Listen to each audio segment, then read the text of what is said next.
Hey, welcome, Oli here, and we will finally take a look at the Pulsar Superglide glass mousepad, and I will compare it with the Razer Atlas and Skypad 3.0 glass pad. In my review of the Razer Atlas, see the link in the description, I was surprised how good it feels. And I'm not a big fan of glass pad, but the Razer Atlas surprised me, and so I was curious to try the Superglide glass pad, and here we are.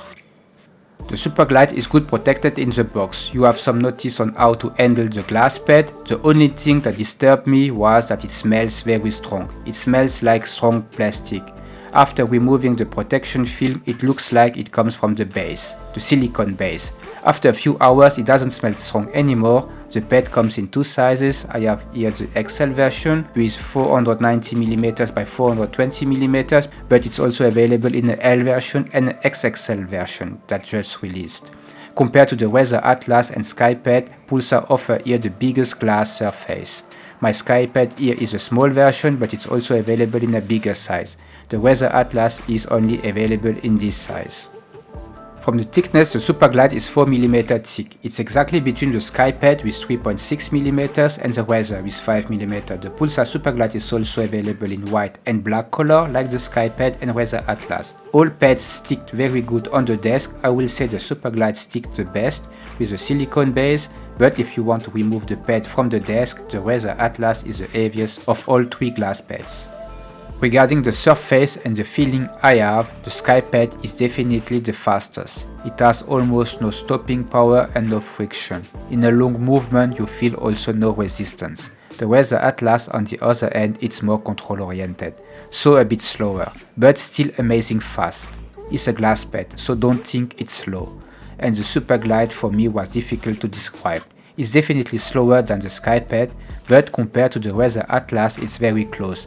I will say the Superglide feels a bit faster while making a long fast movement, but for little adjustment it provides a better stopping power with a little bit friction, while the Razer Atlas is overall a bit slower with initial low friction.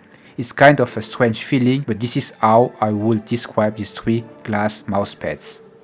Overall, the quality build of the Superglide is great, no visual and functional problem. Compared to the two other pads, I will say the Superglide is a safe choice.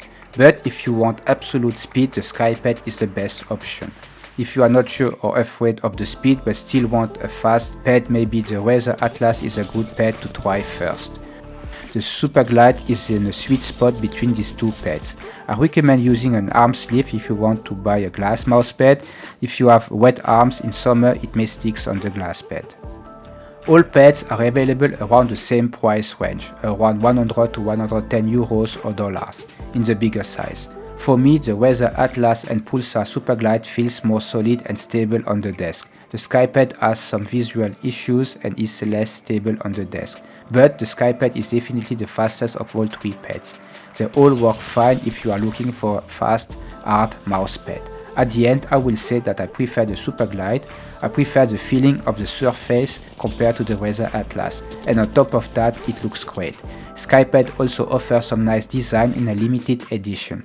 I hope Razer will keep releasing new versions of the glass pad. It's nice to see this market growing in products and so in popularity. So that is for today. If you like it, don't forget to drop a like and to sub to the channel. If you want more infos, you can also follow me on Twitter where I post some news and what is coming next. I hope you enjoyed this review, and as always, see you next time. Bye bye.